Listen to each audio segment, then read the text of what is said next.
আমার ছেলে মেয়ে, আমার স্ত্রী সব ধোঁকা দুনিয়ায়। আল্লাহ নিজে জানিয়েছেন, ওমাল হায়াতুদ দুনিয়া ইল্লা মাতাউল গুরুর।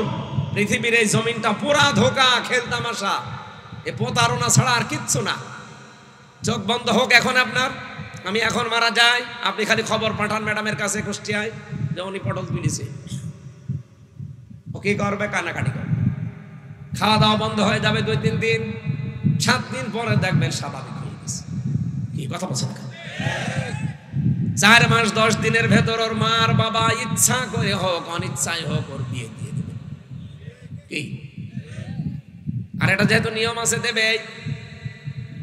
4 মাস 10 দিনের ভেতরে যখন বিয়ে হয়ে যাবে অন্য জায়গায়, মাত্র 7 দিন সংসার করার পরে বলবে, ওর আব্বাকে কল দিয়ে বলবে, আব্বা হামজা তো আর কি ছিল, এখন যেটা বেশি এটা 100 গুণ ভালো। অথচ ওর জন্য আমি করিনি কি, রাত দিন এক করে ফেলেছি। কি কথা বলছি না? আমরা অনেক স্বামী আছি তার স্ত্রীকে খুশি রাখার জন্য, সুখে রাখার জন্য, মা বাবাকে খুশি রাখার জন্য, সুখে রাখার জন্য, সন্তানাদির আখের গোছানোর জন্য অনেক মানুষ আমরা এখন এই পাগলামি করছি যে বাবা শাহজালাল সব হালাল। এরকম মানুষ নেই দেশে? আছে মানে আমরাই আছে মানে। আপনি এখান থেকে পরিত্রাণ পাওয়ার জন্য চেষ্টা চালান। এমনকি এখানে এই ভট্ট মিয়া যদি এখন 100 বছর পরে এই কক্সবাজারে আসে, ওনার যে বাড়ি দেখলাম, জান্নাত মনে হয়, দ্বিতীয় জান্নাত। এই বাড়িতে 100 বছর পরে উনি আসলে জীবনে ওনারে ঢুকতে দেবে না। বাংলাদেশের ঐতিহ্যবাহী জেলা কক্সবাজার সদর থানার অন্তর্গত ডাক্তার বেলায়েত হোসেন চৌধুরী স্মৃতি পরিষদের ইসালে সওয়াব অনুষ্ঠানের 5ম বাৎসরিক তাফসীরুল কোরআন মাহফিল পশ্চিম পেতাস সওদাগর পাড়া তাফসীর ময়দানে বিজেপি ক্যাম্প সংলগ্ন এ বিশাল মহতী অনুষ্ঠান সম্মানিত সভাপতি জনাব লিয়াকত আলী চৌধুরী ভুট্টু, চেয়ারম্যান ডাক্তার বেলায়েত হোসেন চৌধুরী স্মৃতি পরিষদ। এ মাহফিলের প্রধান অতিথি, বিশেষ অতিথিবৃন্দ, অনেক মানুষের নাম আপনারা দিয়েছেন। বিশেষ করে আমার আগে যারা কথা বলছিলেন, বিশিষ্ট ইসলামিক চিন্তাবিদ, রাজনীতিবিদ, সাবেক মেয়র, আপনাদের এলাকার কৃতি সন্তান, আল্লাহ রাব্বুল আলামিন তার গোলামকে হায়াতে তাজ্জেবা সিহাতে কুল্লিয়া দান করুন, আমিন। যারা আলোচনা রাখলেন, বিশেষ করে মাওলানা শফিউল হক জিহাদি, মাওলানা হোসাইন মাহফুজ চুয়াডাঙ্গা, মাওলানা নুরুল হক আরমান সহ অন্যান্য সম্মানিত ব্যক্তিবর্গ, সামনে বসা মুসলমান ভাইরা, পর্দার আড়ালের সম্মানিতা মা এবং বোনেরা, প্রশাসনের ভাইরা, প্রাণ প্রিয় কক্সবাজারবাসী, যার মাধ্যমে এ পর্যন্ত আসলাম আপনাদের এই পাশে রামু, ওনার নাম মোহাম্মদ আমিন সাহেব, তার মাধ্যমে আজকের এই মাহফিলটা আমি দাওয়াত পেয়েছিলাম। কোথায় কুষ্টিয়া, কোথায় কক্সবাজার। কোরআনের এই দাওয়াত নিয়ে, মিশন নিয়ে আমরা যারা আসি, আমাদের উদ্দেশ্য থাকবে কোরআনে কারিমের সঠিক কথাগুলো তুলে ধরা। আর যারা শুনবে তাদের দায়িত্ব কি? ওয়ানজালনা ইলাইকা যিকরা লিতুবাজ্জিনা লিন-নাস মা নুযিলা ইলাইহিম ওয়া লাআল্লাহুম ইয়াতাফাক্কারুন। সূরা নাহলের 44 নম্বর আয়াতের শেষের দিকে আছে। আল্লাহ তাআলা বলেন, হে নবী, এই কোরআন আমি আপনার প্রতি নাযিল করেছি এই জন্যে যে আপনি এটা দিয়ে মানুষের কাছে ব্যাখ্যা বিশ্লেষণ করে যত তথ্য আছে দুনিয়া আখেরাতে সব তুলে ধরবে। যারা শুনবে তাদের দায়িত্ব কি? ওয়ালা আল্লাহুম ইয়াতাফাক্কারুন, ওরা যেন বাড়ি যেয়ে এগুলো নিয়ে চিন্তা ভাবনা করে। তাহলে আমার দায়িত্ব সঠিকটা তুলে ধরা, আপনার দায়িত্ব এটা নিয়ে চিন্তা ভাবনা করে বাস্তব জীবনে আমল করা। এই কথা ঠিক আছে? এরকম একটা মহতী অনুষ্ঠানে যে আল্লাহ আমাদের নিয়ে আসলেন, খুশি হয়ে বলেন আলহামদুলিল্লাহ। এটা একটা নিয়ামত। কোরআনের আলোচনায় পৃথিবীতে সবচাইতে বড় নিয়ামত, নবীর ভাষায় আফদালুল ইবাদাতি তিলাওয়াতুল কোরআন। দুনিয়ায় যত নফল ইবাদত আছে সবচাইতে উত্তম নফল ইবাদতের নাম কোরআনে কারিমের তেলাওয়াত। আর আমরা সেগুলো এখানে করার জন্য বসেছি না, অন্য উদ্দেশ্য আছে আমাদের? যেহেতু নিয়ামত, নিয়ামত পেলে মানুষকে আল্লাহ দায়িত্ব দিয়েছেন তারা যেন শুকরিয়া আদায় করে। কি করে বলেন তো? আমাদের এই উপমহাদেশে এদিকে আমরা মনে করি শুকরিয়া আদায় মানে একেবারে টুটি পর্যন্ত খেয়ে একটা ঢেকর তুলে বলা যে আলহামদুলিল্লাহ হয়ে গেল। এটা তো একটা মাধ্যম, একটা বাক্য। কিন্তু শুকরিয়া যদি কেউ আদায় করতে চায় কমপক্ষে 3টা শর্ত তাকে মানা লাগবে। কোন নিয়ামতের শুকরিয়া আদায়ের মাধ্যম শর্ত কয়টা বলেন বলেন? কোরআনে কারিমে সূরা ইব্রাহিমের 7 নম্বর আয়াতে আপনি পাবেন ওয়াইযা তাআযানা রাব্বুকুম লা ইন শাকারতুম লাযিদান্নাকুম ওয়া লা ইন কাফারতুম ইন্না আযাবি লাশাদীদ। আল্লাহ পাক বলেন স্মরণ করো ওই সময়ের কথা যখন তোমার রব আযান দিয়েছিলেন। আযান দিয়েছে কে? আযান মানে কি বলেন? ঘোষণা দেওয়া, আহ্বান করা, ডাকা। আল্লাহ পাক বলেন আমি আযান দিয়েছি। কি কি আযান দিয়েছি, কি ঘোষণা দিলাম? লাইন শাকারতুম, যদি শুকরিয়া আদায় করো। এই যে লাইন শব্দটা এসেছে আরবি গ্রামার অনুযায়ী যারা বালাগাত মান্তিক বোঝে, আমি প্রায় এখানে 17টা বিষয় পেয়েছি এই লাইনের ভেতরে।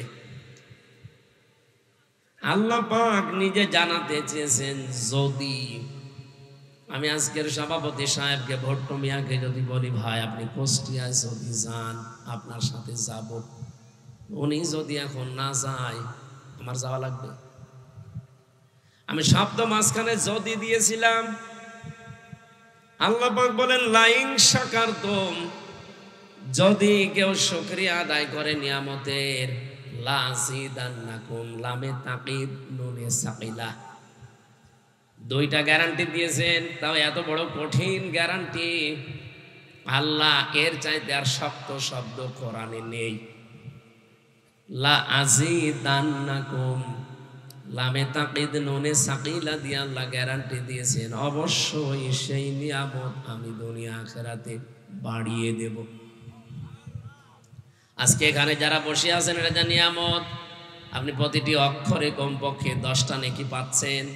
আর যদি বুঝে শুনে আমল করতে পারেন বেগাইরে হিসাব কত পাবেন দুনিয়ায় কেউ জানে না, এটা আল্লাহ জানে। কক্সবাজার এলাকাতে কত লক্ষ লক্ষ মানুষ এখন আছে, কত মানুষ বিভিন্ন এলাকা থেকে হোটেলে এসে কোনো কাজও নেই, কোরআনের অনুষ্ঠান তাদের কানে অন্তত পৌঁছিয়েছে আহ্বানটা, এই আযানটা, ঘোষণাটা। আসতে পারেন পেরেছে? আপনি যে আসতে পারলেন, কত কাজ আপনার জীবনেও ছিল সব বাদ দিয়ে আল্লাহ একটা সময় বের করে আপনাকে কোরআনের কিছু কথা শোনার, বোঝার এবং আমল করার মতো একটা মন আমাদেরকে আল্লাহ দিচ্ছেন। এই নিয়ামতটা পরবর্তী জীবনে আল্লাহ আর একবার ফিরিয়ে দেবেন। আর আমরা জানি 3টা জায়গায় যদি কেউ দুনিয়াতে সময় ব্যয় করে, সম্পদ ব্যয় করে, মরণের পরে ওই সময়ের ওই সম্পদের হিসাব আল্লাহর কাছে দেওয়া লাগবে না। 1 নম্বরে যদি কেউ কোরআন প্রসারে, কোরআন কায়েমে, কোরআন শিক্ষায় ব্যয় করে সময় সম্পদ, ওই সময়ের ওই সম্পদের হিসাব আল্লাহ নেবেন না। আজকের এই আয়োজনে যত টাকা খরচ হয়েছে এই প্রসারের জন্য কোরআনের শিক্ষার জন্য যারা এসেছে, ভট্ট মিয়া থেকে শুরু করে যারা এর সাথে জড়িত, এই সম্পদের হিসাব কিয়ামতে আল্লাহ যখন আরম্ভ করবে এটা বাইরে রাখবে। বাড়ি যেয়ে খেয়ে দিয়ে সুবহানাল্লাহ, আপনি টের পাচ্ছেন কি বললাম? হিসাব বোঝেন? ফ্যাসিস্টদের এখন দোদক ধরছে, জীবন শেষ হয়ে যাচ্ছে তাদের হিসাব দিতে দিতে। তাও তো বিভিন্ন কায়দা কৌশল আছে বেঁচে যাওয়ার। কি কথা বলে না কেন? দোদকের মামলা যদি কেউ খায়, দুর্নীতি দমন কমিশন ওরা যদি দুর্নীতি করে ওদেরকে ঠেকাবে কে? বাংলাদেশে আমরা আগস্টের 5 তারিখের পর থেকে আরো এটা বেশি দেখছি। অনেকে দুর্নীতিবাজদের ধরছে ঠিক, কিন্তু বিভিন্ন ফাঁকা দিয়ে তারা বের হয়ে চলে যাচ্ছে। তার মানে যারা দুর্নীতি দমন করবে, তারাই যদি দুর্নীতি করে, তাদেরকে রক্ষা করার জন্য, বাধা দেওয়ার জন্য আবার আরেকটা থাকবে। তারাও যদি করে তাদের জন্য আরেকটা লাগবে, এবার আরেকটাই করেন। তো আল্লাহ পাক যে ফেরেশতা কিয়ামতের দিন হিসাবের জন্য আপনার সামনে দাঁড় করাবে, এমনকি নিজের সামনে আপনাকে দাঁড় করিয়ে বলবে, বল টাকা পয়সা কোথায় খরচ করলি আর কিভাবে উপায় করলি। মা তাযালু কদামা বানি আদম আবদি ইয়াউমাল কিয়ামাতি হাত্তা ইসালান 50 আন উমরিহি ফিমা আফনা ওয়া আন শাবাবিহি ফিমা আবলা ওয়া আম্মালিহি মিন আইনা ইকতাসাবাহু ওয়া ফিমা আনফাকাহু ওয়া আন ইলমিহি মাযা আমিলা ফি। মুত্তাফাকুন আলাইহি। হযরত আব্দুল্লাহ বিন মাসউদ থেকে বর্ণিত, বিশ্ব নবী নিজে জানিয়েছেন কিয়ামতের দিন আল্লাহ প্রতিটি বনি আদম সন্তানকে তার নিজের সামনে দাঁড় করাবে। ও কক্সবাজারবাসী, এখানে যারা আছি প্রত্যেককেই কিন্তু আলাদা আলাদা দাঁড় করাবে আল্লাহ। 5টা প্রশ্নের সঠিক জবাব দেওয়া ছাড়া কেউ সামনেও যেতে পারবে না, পেছনেও যেতে পারবে না, জায়গায় দাঁড়িয়ে থাকবে। এই সময়টা আমাদের জীবনে আসবে না। এই কথা বলেন না কেন? পরীক্ষা হবে সেই কত কোটি কোটি বছর পর, অথচ প্রশ্নপত্র আগেই ফাঁস হয়ে গেছে যে এই প্রশ্ন আসতে পারে। আমরা যারা অনার্স মাস্টার্স পর্যন্ত করে আসলাম, 1 থেকে মাস্টার্স পর্যন্ত কোনোদিন আমি পরীক্ষার আগের দিন প্রশ্নপত্র হাতে পাইনি। পেয়েছেন? যেদিন পরীক্ষা হবে ওই দিনও সকালে দেয় না, সকাল 10টায় পরীক্ষা আরম্ভ, 10টা বাজার 2 মিনিট আগেও দেয় না, দেয় ঘন্টা বাজার পরে দেবে। ওইটা দেখে যদি আপনি লেখাপড়া করে থাকেন পাস করতে পারবেন, আর যদি ওই হিসাবে পড়াশোনা না থাকে আপনি ফেল করে বসে আছেন। অথচ মহান আল্লাহ কত কোটি কোটি বছর পরে পরীক্ষা নেবে, সেই পরীক্ষার প্রশ্নপত্র আগে এখন আমাদের কাছে অলরেডি ফাঁস হয়ে গেছে। ফাঁস করা প্রশ্নপত্র পেয়েও যদি কেউ পাস করতে না পারে, ও কি ছাত্র? কি কি ও কি? একটা ছেলে ওনার কাছে এসে বলছে, আব্বা কি পরীক্ষার রেজাল্ট দিয়েছে? রেজাল্ট দিয়েছে তো ভালো, তুই কাঁদিস কেন? কথা বলে না। আরে রেজাল্ট দিয়েছে, আমি মিষ্টি নিয়ে আনবো, ভালো করে বল তুই পাস না ফেল? বলছে, আব্বা ফেল করলে তো কথা ছিল, ছিলাম 5-এ, নামিয়ে দিয়েছে 3। এখন আমার 5-এ উঠতে আরো 2 বছর লাগবে। বলেন তো, যে ছেলেটার মিষ্টি আনার জন্য উনি ব্যস্ত, যে রেজাল্ট দিয়েছে, হয়তো কিছু না কিছু হলেও তো 33 পেয়েছে। ছেলে বলছে, আব্বা এমন রেজাল্ট হয়েছে, স্যাররা রাগ করেও ক্লাসে আমার রাখে নাই, 3 নামিয়ে দিয়েছে। কোথায় ছিল বলেন? এখন আমার 5-এ উঠতেই তো লাগবে 2 বছর, এই কারণে আমি কাঁদতেছি। প্রশ্নপত্র ফাঁস হয়ে যাওয়ার পরে যদি আমাদের মতো মানুষ আমরা ফেল করি, বুঝতে হবে আমি ছাত্র না। এই কথা বোঝেন আমার? এই 5টা প্রশ্নের সঠিক জবাব দেওয়া ছাড়া তা না না না না, ফাঁক ফকর দিয়ে চলে যাবেন না, সঠিক জবাব দেওয়া লাগবে। 1 নম্বর একটা জীবন দিয়েছিলাম, কি করে ব্যয় করলে ওটা বল। 2 নম্বর একটা যৌবন দিয়েছিলাম 15 থেকে 45, এই সময়টা কি করে ব্যয় করলি বল।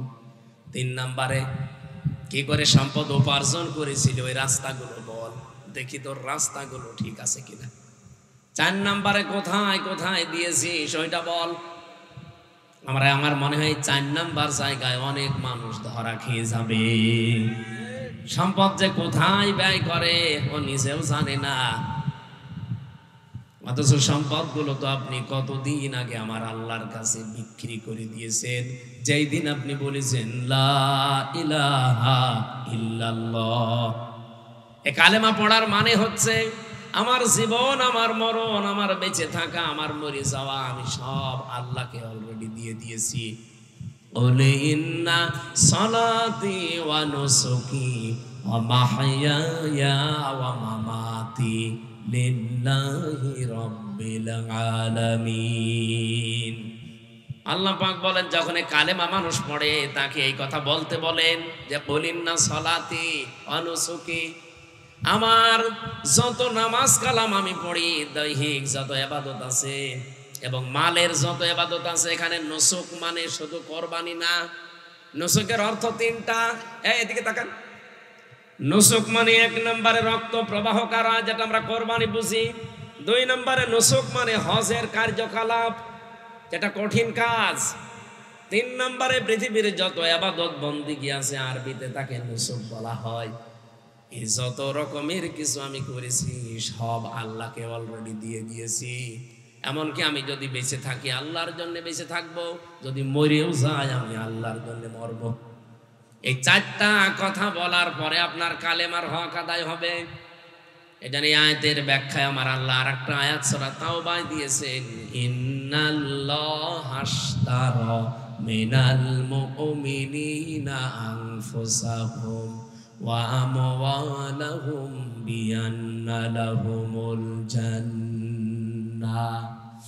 অবশ্যই আমি আল্লাহ মুমিনের কাছ থেকে কিনে নিয়েছি তার জান আর তার মাল, বিনিময়ে আমি আল্লাহ তাকে জান্নাত দিয়ে দিয়েছি।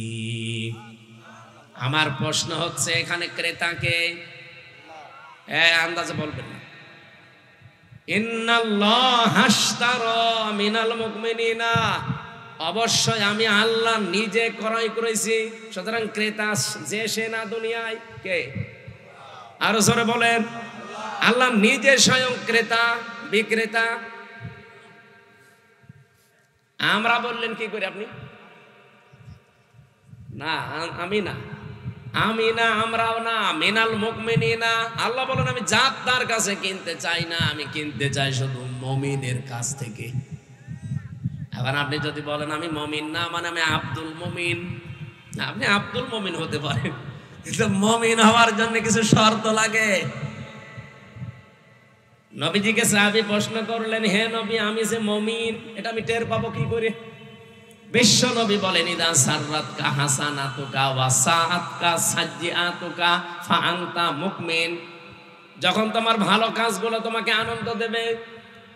আজকে এই যে কাজটা সত্যি করে মন থেকে বলেন তো, এটা কি ভালো কাজ না মন্দ কাজ? এটা কাজে আনন্দ লাগবে, ভালো লাগবে, খুশি লাগবে তাদের। আর এইটাও দেখে অনেকের রাগ হচ্ছে, কি অনেকের খারাপ লাগছে, অনেকের সমস্যা হচ্ছে, কারণ ভালো কাজ সবার কাছে ভালো। বলেন বলেন, হাদিসটা কি ছিল? যখন তোমার ভালো কাজগুলো তোমাকে আনন্দ দেবে আর অন্যায় কাজ দেখলেই তোমার ভেতর থেকে একটা বাধা আসবে, ফাংতা মুমিন, তখন বুঝবে যে তোমার ঈমান আছে। আপনি বলেন তো আপনার কিরকম মনে হয়? না, এই 15.5 বছরে আমরা অনেক ভালো কাজে বাধা দিতে দেখি নাই। আপনি কি ঘুমাচ্ছেন? কোথায় কুষ্টিয়া, কোথায় কক্সবাজারের টেকনাফ, 1000 কিলোমিটার। এত দূর থেকে আমি আসার পরে মাহফিলে আমার উঠতে দেয়নি, বলে দরকার নেই, আপনি আবার ফেরত যান। এতটুকু যদি বলতো হুজুর ওঠার দরকার নেই, বাড়ি চলে যান, তাও তো দোয়া করে চলে যেতাম। শয়তানরা আমার 1 কিলোমিটার তাড়িয়েছে। মাঠের ভেতর দিয়ে দৌড়াতে দৌড়াতে কোথায় উঠেছি আমি নিজেও জানি না। অবশ্যই আল্লাহু আকবার, নাউজুবিল্লাহ না বলে আল্লাহু আকবার। আমি দৌড়ানি খেয়ে মরি আর আল্লাহ। তার মানে এখানে বোঝা যাচ্ছে যে আমরা ভালো কাজে সবাই আনন্দ পাই না, এমনকি অন্যায় কাজেও সবার কষ্ট লাগে না, লাগে না। অনেকে অন্যায় কাজ করছে আনন্দ নিয়ে। কি কথা বলে না কেন? এই যে আনন্দ যদি আপনি অন্যায় কাজ করে পান, আর এই আনন্দ যদি একটা হয়, এদিকে তাকান, হয়নি, আবার তাকান। আপনি পৃথিবীতে যদি আনন্দ পান কোনো কাজে, ওই কাজটা যদি হয় কোনো অবৈধ কাজ, এ পর্যন্ত বোঝা যায় না। না না, ভাষাটা কঠিন হয়ে যাচ্ছে, আমি সহজ করে বলছি। আপনি যদি আনন্দ পান কোনো কাজে, সুখ পান, কিন্তু কাজটা যদি হয় অবৈধ, আপনি কোন দিকে তাকিয়ে আছেন? আমি তো মনে হচ্ছে এদিকে তাকাননি। ভালো করে আমি আবার বোঝাচ্ছি, আমি রিপিট করছি বারবার, এখানে কারণ আছে। নবীজি একটা কথা গুরুত্বপূর্ণ হলে 3 বার বলতেন, কি? কিন্তু বিনা কারণে উনি কোনো কথা বলতেন না। নবীজির জীবন এটা ছিল না, কোনো কথা এমনি বিনা কারণে বলতেন না। কিন্তু যদি কারণ হয়, গুরুত্বপূর্ণ হয়, 3 বার পর্যন্ত বলতেন। আমি এই যে রিপিট করছি বারবার এই কারণে, আল্লাহ নিজে এই আয়াতটা রিপিট করেছে। আপনার সুখ যদি পৃথিবীতে কোনোটা অবৈধভাবে আপনি ভোগ করেন, আনন্দ ভোগ করেন, কিন্তু আনন্দটা, সুখটা বৈধ না অবৈধ, একটা অবৈধ সুখ ভোগ করার কারণে এই পৃথিবী আর আখেরাত মিলে 70টা দুঃখ আপনাকে আল্লাহ ভোগ করাবে। আজ কক্সবাজারের হোটেলে, সমুদ্র সৈকতে কত মানুষ বাংলাদেশের বিভিন্ন জায়গা থেকে কার কাকে নিয়ে এসেছে ও জানে আর আল্লাহ জানে। আপনারা হয়তো এসব জানেন না বা করেনও না, কিন্তু যারা নিয়ে এসেছে, এই যে আনন্দ পাচ্ছে, তারা সুখে আছে। কেউ নিয়ে এসেছে তার শালীকে, কেউ তার ভাবিকে, কেউ অন্যের বউ নিয়ে এসেছে নিজের বউ বলে। আমি কি বেশি বলে ফেলছি? এরকম আছে না? আপনি এখনই রেট দেন, 1000 না হাজার হাজার পাবেন হারা কুষ্টি কক্সবাজার। এতে কি ওরা আনন্দ নেই, সুখে নেই? বলেন না কেন? এই সুখটাকে বৈধ বলেন? আমি শুনলাম নাকি উনি নাকি মাইক দিয়েছে বিভিন্ন জায়গায়, এই জন্য বলছে যেন আওয়াজটা, যারা এখন আনন্দ অলরেডি করছে যেন একটু আওয়াজ যায়। একটা অবৈধ সুখ যদি ভোগ করেন, একটা আনন্দ ভোগ করেন, একটা আনন্দ ভোগ করার কারণে আপনাকে 70টার সামনে দুঃখ ভোগ করা লাগবে। সুতরাং যারা ভাবি নিয়ে এসেছেন, অন্যের বউ নিয়ে এসেছেন, তাড়াতাড়ি বাড়ি দিয়ে আসেন। আপনি মুরব্বী মানুষ, আপনি বসবেন না। যারা বোঝার তারা বুঝেছেন।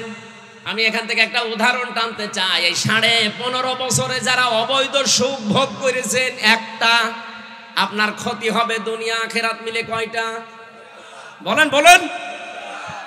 এই আসনের যিনি এমপি ছিলেন, আমি নাম জানি না, কিন্তু আমি এতটুকু জানি উনি নির্বাচনে নির্বাচিত এমপি না, বিনা ভোটের এমপি। আমি এতটুকু জানি, কারণ আমার নিজেরটাই তো আমি জানি। আমার এখন 33 বছর বয়স, 92 সালে আমার জন্ম। আমি যদি 18 বছর থেকে ভোট দিতে আরম্ভ করতাম, 3 বার ভোট দিতে পারতাম, একবারও পারি নাই। এই জন্য বলছে যে অন্তত এই 15 বছরে যারা এমপি ছিল, এরা প্রত্যেকটাই অবৈধ। আর আসতে বলেন, এরকম কোন অবৈধ সুখ আর কেউ সামনে ভোগ করতে চান? তো অনেকে চাচ্ছে, এদের খুব তাড়াতাড়ি করছে, বলছে তাড়াতাড়ি দেন। কি দেব? কি দেব? নির্বাচন। নির্বাচন তো দেব, আগে সংস্কার করে নেবেন না? ওটা না করে আবার দেব, আবার দিনের ভোট রাতে হবে। কারণ এই মানুষগুলো তো এখনো দায়িত্বে বসে আছে। কথা বলে না কেন? ওই যে 1628 জন যারা এতদিন ছিল তারাই আছে।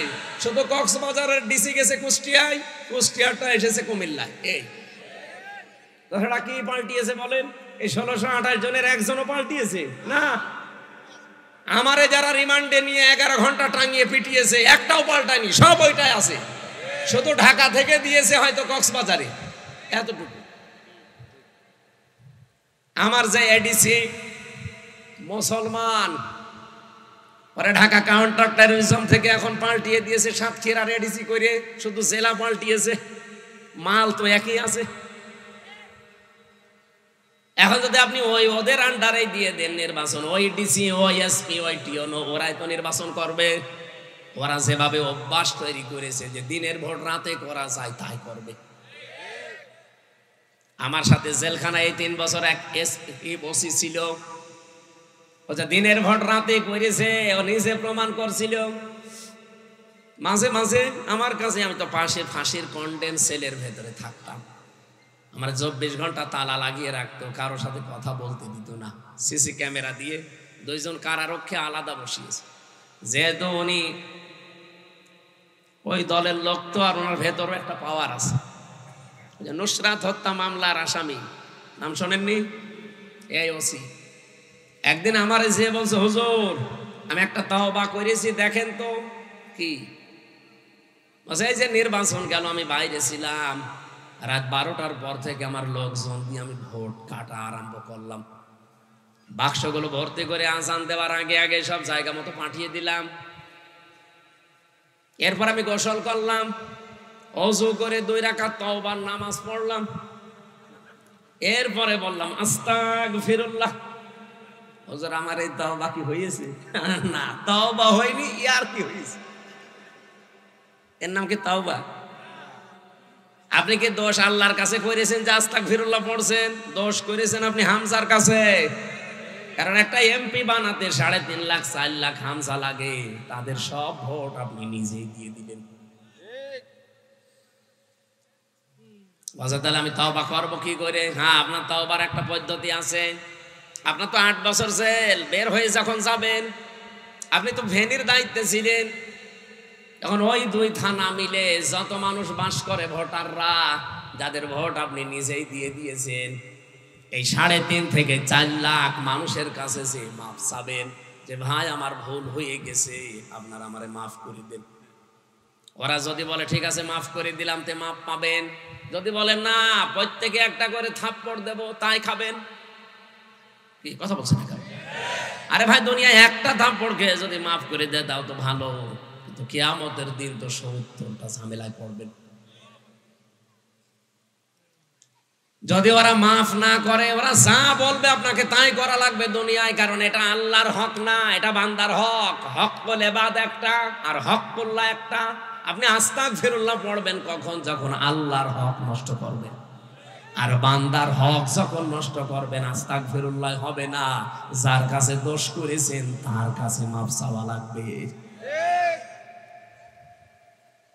সবচাইতে ভয়ঙ্কর বিষয় আপনার জন্য, আপনি 8 বছর পরে জেল থেকে বের হয়ে দেখবেন এই 3.5 লাখ 4 লাখ হামজার মতো মানুষ অনেকেই দুনিয়া থেকে বিদায় হয়ে গেছে। আপনি তাদের কাছে মাফ চাবেন কি করে? সুতরাং এই জালেমাকে টিকিয়ে রাখার জন্য যারা চেষ্টা চালিয়েছেন, ডাইরেক্ট ইনডাইরেক্ট, প্রত্যেকের জীবনে কলঙ্ক, প্রত্যেকের সামনে ধরা খাবেন।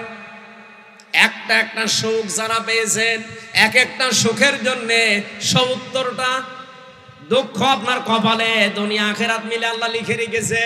এবার আপনি ওইগুলো পাবেন, এরপরে অন্য কিছু।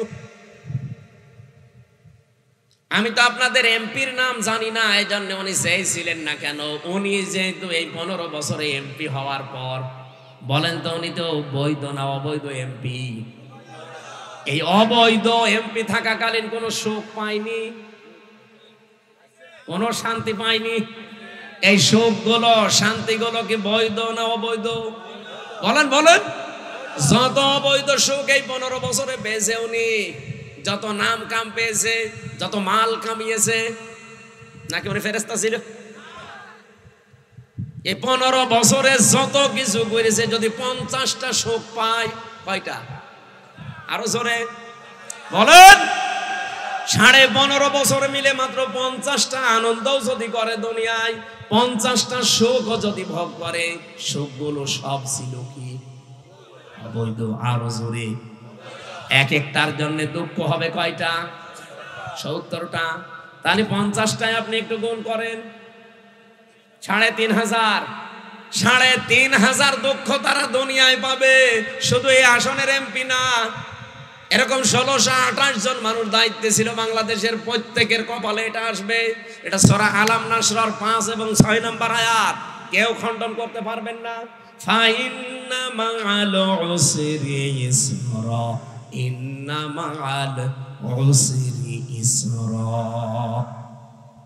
অবশ্যই কষ্টের পরে সুখ, অবশ্যই কষ্টের পরে সুখ। আল্লাহ রিপিট করলেন 2 বার। আল্লাহ কষ্টের আগে আলিফ লাম দিলেন, এর আগে মা দিলেন। যে কষ্টের আগে আলিফ লাম দিয়ে নির্দিষ্ট করে দিলাম মারেফা। কষ্ট যদি হয় তোর একটা, ইসরা এর আগে আলিফ লাম নেই, এটা অনির্দিষ্ট না কেরা। এই জন্য পৃথিবীতে একটা সুখ যদি কেউ অবৈধভাবে ভোগ করেন, আপনাকে কষ্ট পাওয়া লাগবে দুনিয়া আখিরাত মিলে কমপক্ষে কয়টা? আরো জোরে। কক্সবাজারে বিভিন্ন রকমের যারা এসেছেন, কত সুখ আপনি ভোগ করছেন বলেন? আপনার কপালে যে সামনে ৭০টা করে দুঃখ আসবে না। আমি আর নিচে নামলাম না, এরপরেও যদি কেউ না বোঝার ভান করে থাকেন, এদিকে আসেন, আসেন আসেন। এত সহজ বাংলা বলার পরেও যদি কেউ না বোঝে, হুজুর আমি এখনো বুঝি নাই, কানের নিচে এমন জোরে দুইটা দেব না, আপনি সব বুঝতে পারবেন। আমার এই কথার সামারাইজ কি, অবৈধভাবে কোনো শোক ভোগ করা যাবে? যারা পরকীয়া প্রেম করেন, এটা কি শোক পায় না মানুষ? শোক না পেলে ২-৩ সন্তানের ছেলে মেয়ে সব রেখে আল্লাহ রাস্তায় চলে যায় কি করে? অবশ্যই শোক পায়। কথা বলে না কেন? এই শোকটা কি বৈধ না অবৈধ? এরকম যত রকমের অবৈধ শোক আছে দুনিয়ায়, যত রকমের অবৈধ শান্তি আছে, একটা ভোগ করবেন, ওর বিনিময়ে আপনাকে কমপক্ষে ৭০টা দুঃখ ভোগ করা লাগবে। যারা টেলিভিশনে, মোবাইলে, কম্পিউটারে, ল্যাপটপে উল্টা পাল্টা সিনেমা দেখেন, উলঙ্গ অর্ধ উলঙ্গ সিনেমা যারা দেখেন, নাচ গান দেখেন, আনন্দ পান না পান না? এটা কি বৈধ আনন্দ না অবৈধ? আরো জোরে বলেন। এক একটার জন্য ৭০টা দুঃখ সামনে লেখা হয়ে গেছে। এখন চিন্তা করেন আপনি লোড নিতে পারবেন কিনা।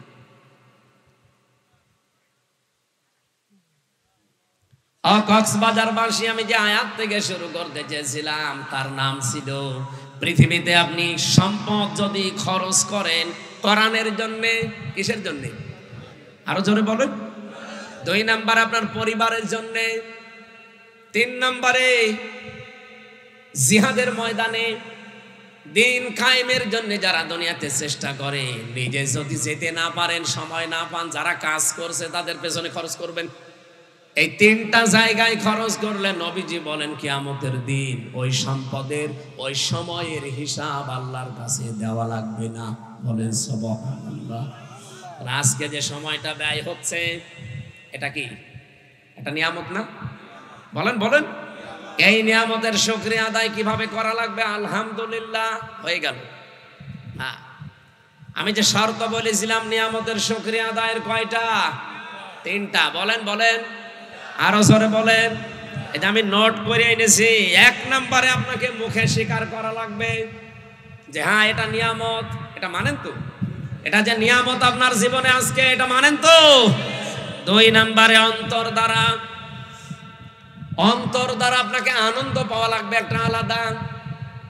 এই জন্য কোরআনে কারিমের সূরা আনফালের 2 নম্বর আয়াতে আল্লাহ এই আয়াতের ব্যাখ্যাটা দিয়েছেন এইভাবে, ইন্নামাল মুমিনুনা আল্লাযীনা ইযা যুকিরাল্লাহু ওয়াজিলাত কুলুবুহুম ওয়া ইযা তুলিয়াত আলাইহিম আয়াতুহু যাদাতুহুম ঈমানা ওয়া আলা রাব্বিহিম ইয়াতাওয়াক্কালুন। বলেন আল্লাহু আকবার। আল্লাহ বলেন আমার দৃষ্টিতে তো মুমিন ওই লোকটা যার সামনে আমার নাম উচ্চারণ হলে তার অন্তরাত্মা কেঁপে ওঠে ভয়ে। 2 নম্বরে আমার কোরআনের আয়াত যখন তাকে তেলাওয়াত করে বোঝানো হয়, তার ঈমান যতটুকু আছে ঈমান আরো বেড়ে যায়। আর বাড়ি যাওয়ার সময় তারা সিদ্ধান্ত নিয়ে বাড়ি যায়, আল্লাহ এখন থেকে ভরসা করব তোমার প্রতি। কার প্রতি? এই আয়াতে 3টা কথা পেলাম। আমার এর আগের আয়াতে ছিল আপনার অন্তর দ্বারা আপনি একটা আনন্দ পাবেন। এই যে ওয়াজিলাত কুলুবুহুম, আপনার অন্তরাত্মায় একটা আনন্দ লাগবে, একটা কাঁপ ধরবে। এটা কি? তাফসিরে মুফাসসিরিন ইকরাম লিখেছেন প্রতিটি মানুষের বাম স্তনের নিচে একটা গোশতের টুকরা আছে। এই গোশতের টুকরা, এটা একটা কাঁপ ধরবে, আনন্দ লাগবে এখানে যখন নাচানাচি করবে।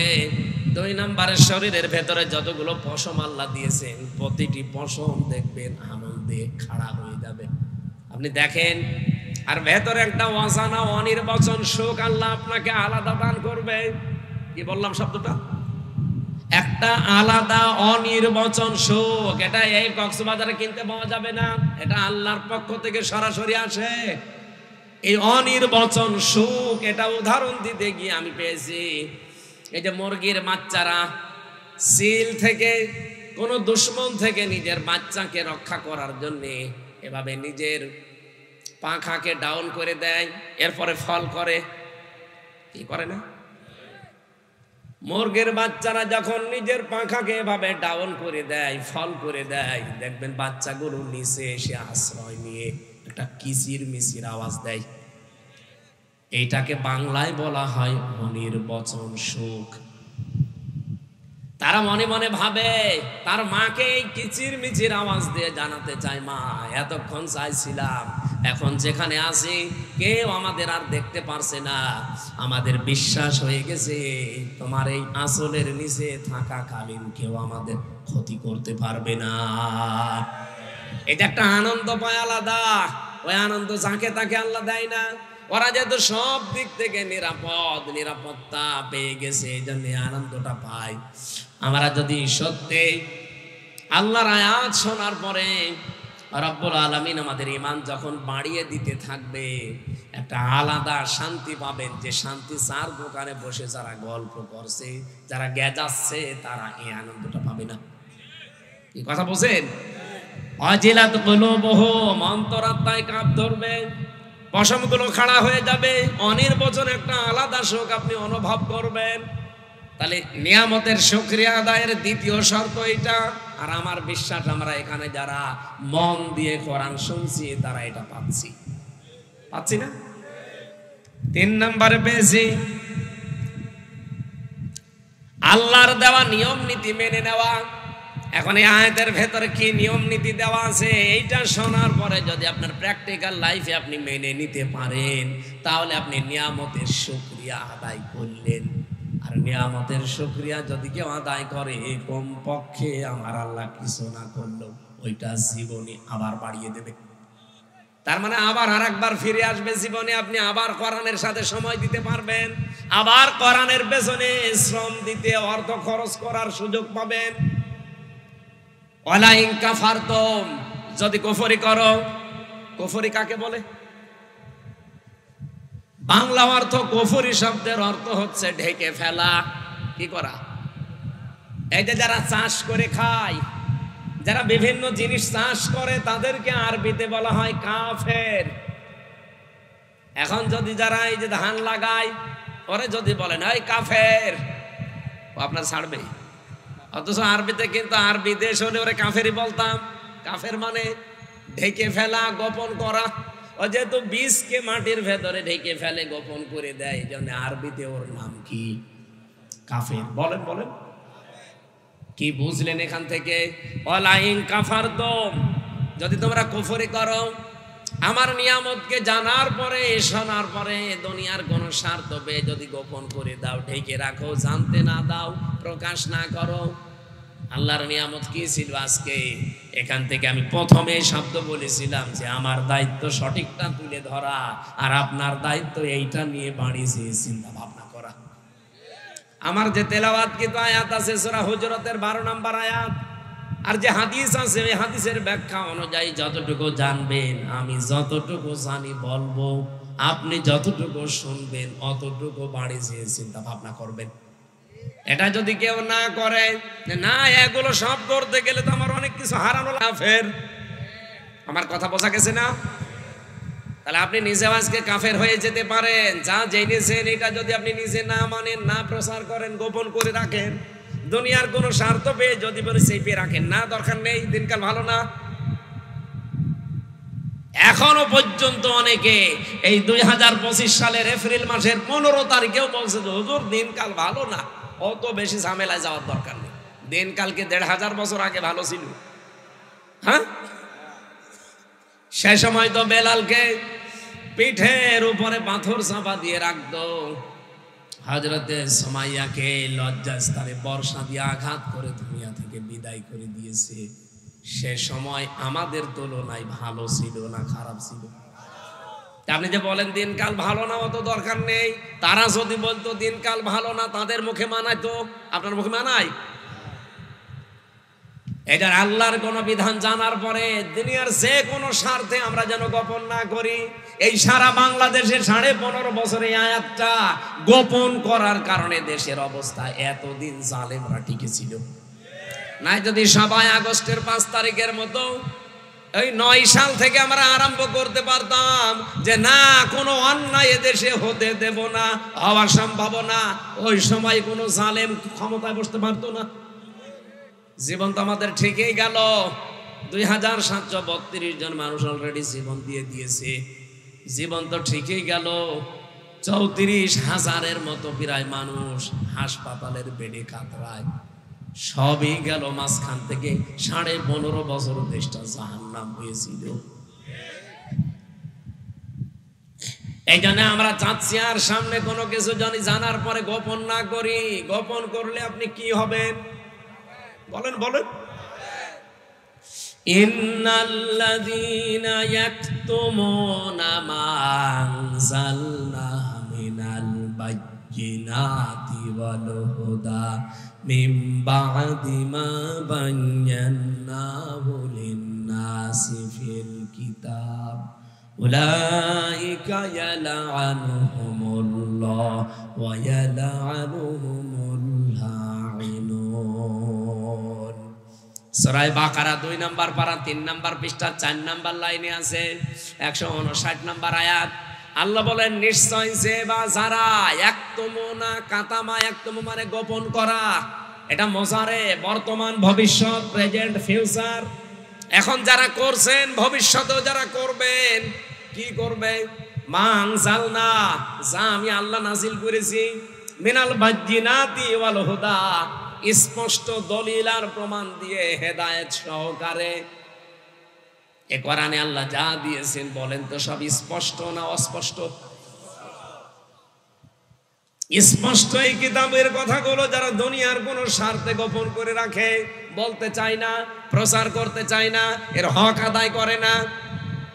আল্লাহ বলেন উলাইকা ইয়ালআনুহুমুল্লাহ। না না, মা আনজালনা মিনাল বায়্যিনাতি ওয়াল হুদা মিন বা'দি মা বায়্যানাহু লিন-নাসি ফিল কিতাব, যেগুলো আমি মানুষের কাছে খোলাখুলি বর্ণনা করার জন্য আদেশ দিয়েছি।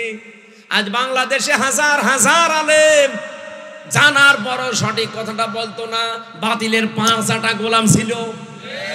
এই মাওলানা ফরিদউদ্দিন মাসুদ, মাওলানা কফিলউদ্দিন সরকার, সালেহী, এই কথা বলছেন এখানে, আমি বানিয়ে বলছি।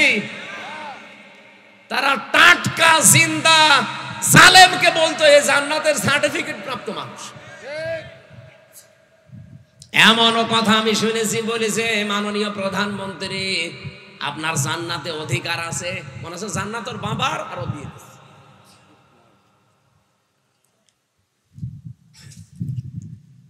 এই আলেম নামে এই জালেম গুলোর কারণে 15.5 বছরে এই জালেমা টিকেছিল।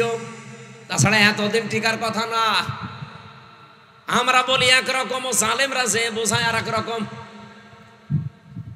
এই যে কোরআনের আসল কথাগুলো গোপন করে করে দিয়ে যারা দুনিয়ার বিভিন্ন স্বার্থ পেয়েছে, বাইতুল মুকাররমের ক্ষতি পর্যন্ত হয়েছিল। এত বড় একটা জালেমা মহিলাকে আপনি নিজেও জানতেন যে এর মতো জালেমা পৃথিবীতে নেই। 6 জনের তালিকা আছে দুনিয়ায়। এ পৃথিবীতে নিকৃষ্ট মানুষ 6 জন, তার ভেতরে হাসিনা একজন। আমি বানিয়ে বলছি না, আপনি আন্তর্জাতিক রিপোর্টগুলো দেখেন।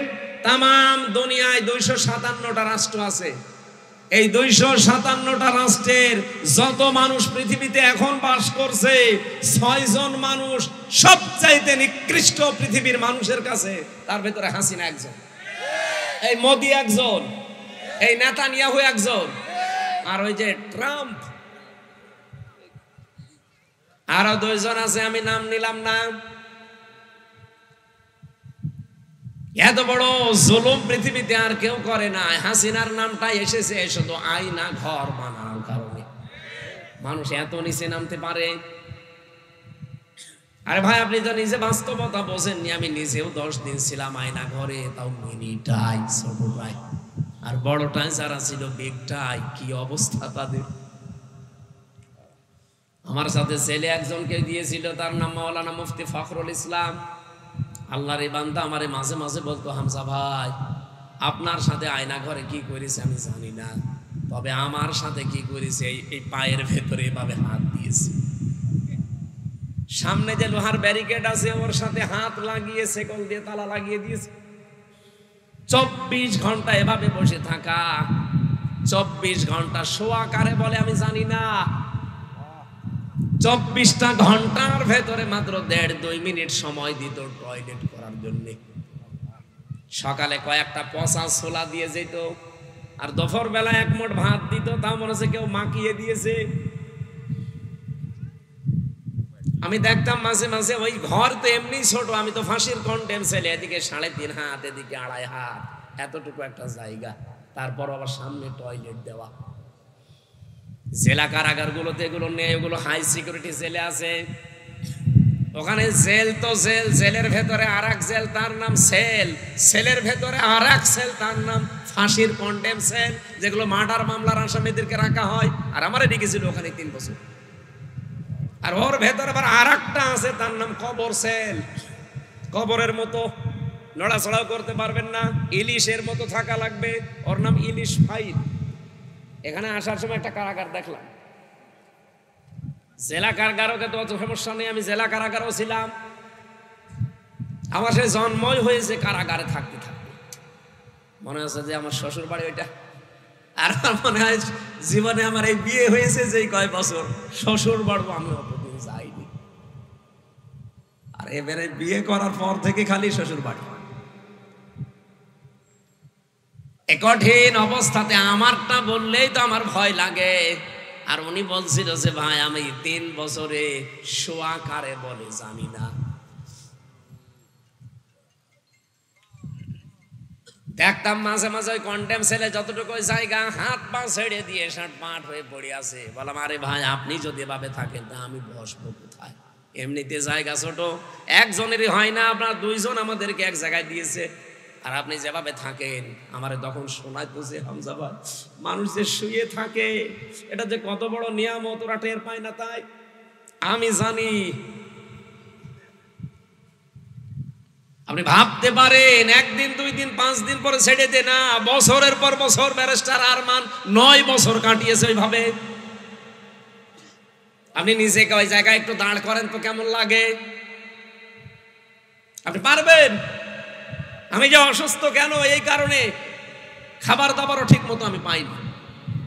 এমন কোন শরীরের 1 ইঞ্চি জায়গা নেই যেখানে জালেমরা টর্চার করে না, মাথার চুল থেকে শুরু করে পায়ের তালু পর্যন্ত। এখন অনেকে এখনো পর্যন্ত জালেমের পক্ষে সাফাই গায় যে কি হয়েছে, বুবু চলে গেল, কি হয়েছে তোমার তো সাথে হয়নি, তোমার সাথে যদি এরকম হইতো তুমি টের পেতে। আমি নিজে ভিকটিম, আমি হালকা পাতলা টের পাচ্ছি। আমি এই যে চেয়ারটা সরিয়ে দিয়ে এটা নিয়ে আসলাম কেন, মানে আমার বললাম না পেছনে এমন অবস্থা আমি বসতে পারি না। নরম জায়গা ছাড়া বসলে 2-3 মিনিটের ভেতরে আমার পেছনে ব্যথা করে। এই জন্য বললাম ওই চেয়ার সরিয়ে দেন, এটা দেন যেন একটু বসে থাকা যায়। ও চেয়ারে বসলে আমার 10 মিনিট পর পর ওটা লাগবে।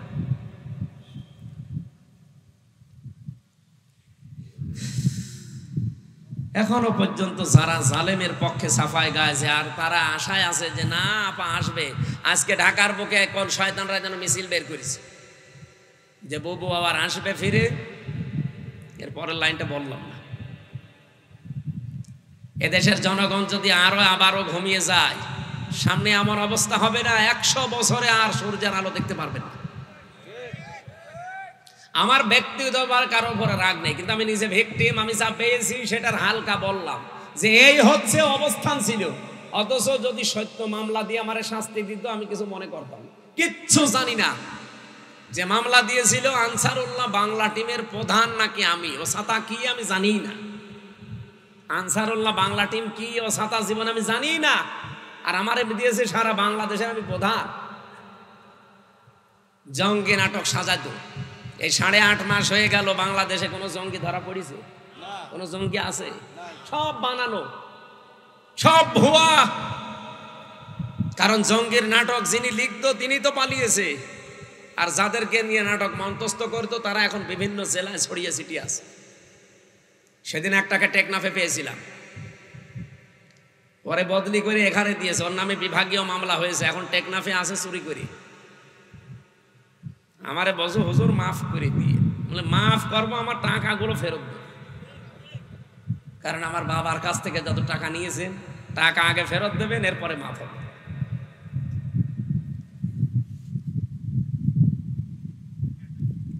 আমার ভাইরা, এই যে নিকৃষ্ট মানুষদের তালিকা তো আর আমরা বানাইনি, সব খ্রিস্টানরা বানিয়েছে। এমনি বানায়নি, তাদের পুরা কর্মজীবনটা দেখেছে যে মানুষ কত নিকৃষ্ট হতে পারে। আমার কথা বলার কথা ছিল এই জায়গায়, আজ আমরাও যদি এই আলেমগুলো মুখোশধারী যারা ছিল, এত বড় জালেমাকে যারা কওমি জননী নাম দিয়েছিল, বলেন স্বার্থের কারণে আপনি কওমি জননী নাম দেওয়ার আর মানুষ পেলেন না দুনিয়ায়, এরকম একটা জালেমাকে নাম দিলেন। অথচ ওই সময় মামুনুল হক, আমি শাকাওয়াত হোসেন রাজি, কত আলেম, প্রায় ৭৬ জন আলেম ওই সময় আমরা জেলে। যেই দিন এই নামটা ঘোষণা দিয়েছে বাইতুল মোকাররমের সাবেক খতিব, ওনার বাপটা তো ভালো ছিল, ছেলে যে এত নিকৃষ্ট চরিত্রের, যে জালেম আলেম বোঝে না। হাজার হাজার আলেম যেখানে জেল খাটতেছে বিনা কারণে, আর ওই এদিকে তেল মারতেছে যে আপনি কওমি জননী।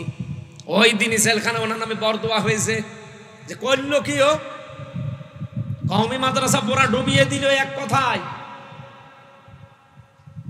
আজ আমরা যদি গোপন না করতাম, এই জালেমরা এতদিন টিকে থাকার কথা ছিল না। যারা গোপন করে নাই, সঠিক কথা বলতো, তারাই জেল খেটেছে, তারাই গুম হয়ে গেছে। আমার বিশ্ববিদ্যালয়ের কুষ্টিয়ার 2 জন এখনো গুম, আজ 10 বছর। তারা জানে না বেঁচে আছে না মরে গেছে, মুখাদ্দাস আর অলিউল্লাহ। ওই বাড়ি পিরোজপুরে একজনের বাড়ি ঝালুকাঠি। ওই এলাকায় মাহফিলে গেলে ওর বাবা হাউমাউ করে কান্নাকাটি করে, 10 বছর এখনো মনে করে যে আমার ছেলে মনে হয় বেঁচে আছে। আমরা কোরআনের কোন বিধান জানার পরে যদি গোপন করি, জীবনে আর এই নিয়ামত আল্লাহ আমাদেরকে দেবে না, এতটুকু আল্লাহ শেষ করেননি। ইন্না আযাবি লাশাদীদ, কঠিন ভয়ঙ্কর আযাবের দিকে তোমাদেরকে আমি আল্লাহ ফেলে দেব। সুতরাং আমরা নিয়ামতের শুকরিয়া আদায় শুধুমাত্র আলহামদুলিল্লাহ বললাম হয়ে যাবে না, তা না। 1 নম্বরে আপনাকে এটা স্বীকার করা লাগবে নিয়ামত। 2 নম্বরে অন্তরে একটা আলাদা শান্তি পাওয়া লাগবে। 3 নম্বরে যা শুনবেন ওই অনুযায়ী আমল করা লাগবে। এই 3টা শর্ত মেনে নিলে আল্লাহর ঘোষণা লাযিদান্নাকুম, অবশ্যই ওই নিয়ামত দুনিয়াতে আবার দেবে। আমরা চাই না বারবার আমাদের জীবনে কোরআন ফিরে আসুক। এক কথা বলেন, কথা বলেন। সারাটা জীবনই যদি কোরআনের পেছনে ব্যয় হয়, তো কিয়ামতের দিন তো জবাবই দেওয়া লাগবে না। আমি দুনিয়ার অন্য কোনো কাজে আমার সময়, আমার অর্থ ব্যয় করবো কোন কারণে? আমি কি পাগল হয়ে গেছি? আমি তো ব্যয় করতে যাই এমন জায়গায় যে চোখ বন্ধ হলে যেন আমার আর হিসাব দেওয়া না লাগে। কিন্তু আপনি এমন এমন জায়গায় ব্যয় করছেন, হিসাব দিতে দিতে আপনি মরবেন। পৃথিবীর এই জমিনটা কিন্তু পুরা ধোঁকা ভাই। আমি 3 বছর জেলে না থাকলে এইটা আমি আন্দাজ এখনো করতে পারতাম না, শুধু অনুমানে থাকতাম। এখন আমি বুঝি যে পুরা দুনিয়াটা, আমার মা বাবাও ধোঁকা, আমার ছেলে মেয়ে, আমার স্ত্রী, সব ধোঁকা দুনিয়ায়। আল্লাহ নিজে জানিয়েছেন, ওমাল হায়াতুদ দুনিয়া ইল্লা মাতাউল গুরুর।